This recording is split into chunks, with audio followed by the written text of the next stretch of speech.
Hareket аты fiil toplamı.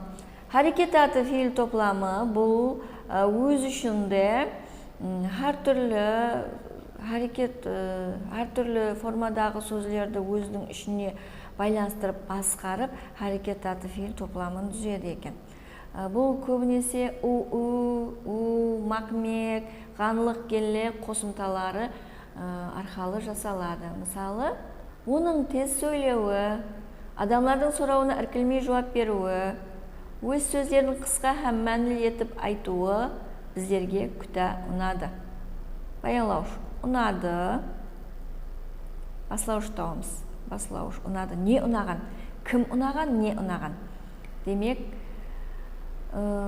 тез сөйлеуі, адамлардың сұрауына жауап беруі, өз сөздерін қысқа һәм мәнілі етіп айтуы ұнады. Көрдіңіз бе? Бұл не? Біргекілі ағзалармен берген тез сөйлеуі, адамлардың сұрауына іркілмей жауап беруі, өз сөздеріне қысқа һәм мәнілі етіп айтуы, бұлардың хәмесі үш біргелікілі ағза хәмесі қосылып, hareket аты fiil топламын түзіп тұртты. Яғни олар бір-бірін кеңейтіп тұртты, бір-біріне ажыратып болмайды. Хәмесіне бір сұрау қойылады. Не деген сұрау қойылады. Несі ұнады, ямасы айтқанда. Және мысал көрейік, кәне. Халыққа басшы болу, сызықша, бәрқа олардың талқысында болу.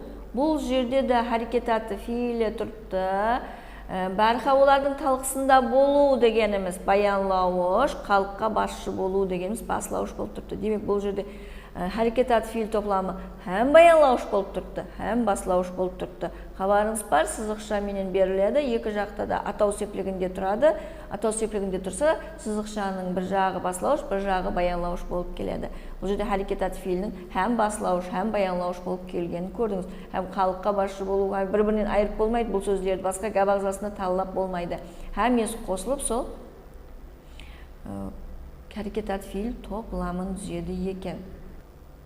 Ол вертолетті үйінің қасына түсіруді ойлап еді.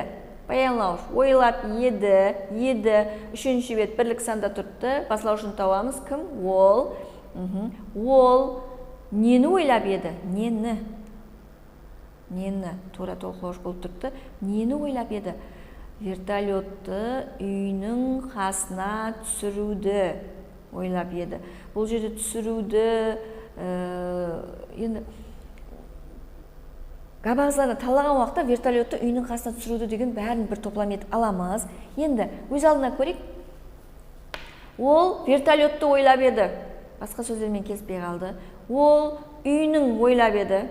Ола мысалы келіспейді. Ол қасына ойлап еді. Ол да мәнісі келіп шыққан жоқ. Бізе мәнісі келу үшін мысалы баянлауышқа я баслауышқа қатынаслы болу керек сөздер. Сөз тізбегі дегенде де бұны талқылап өткен едік. Габағызларына таллаған уақытта да талқылап өткен едік. Яғни бір габ ақында, бір hareket ақында, бір зат ақында, бір нәрсе ақында баянлану керек. Габ дегеніміз баянлану керек. Ал бұл жерде баянланған уақытта баянлауышқа ешқандай қатынасып тұрған жоқ жаңа сөздердің. Демек, хәмесі қосылып, сол түсіруді деген гәпте, мысалы, ө деген қосымта бар ғой, hareket аты fiilдің қосымтасы.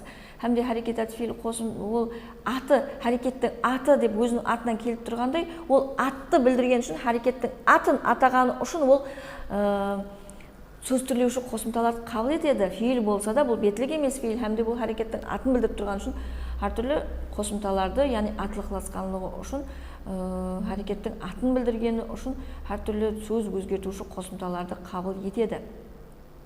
Демек, вертолетті үйінің қасына түсіруді дегеніміздің бәрін бір қосып, hareket аты fiil топлам етеміз. Себебі оның басқаша етіп талай алмаймыз. Хәмде нені ойлап еді деп соны ойлаған. Демек, оны ойлаған ойын біздерге кеңейтіп, түсіндіріп, айтып беріп отырыпты.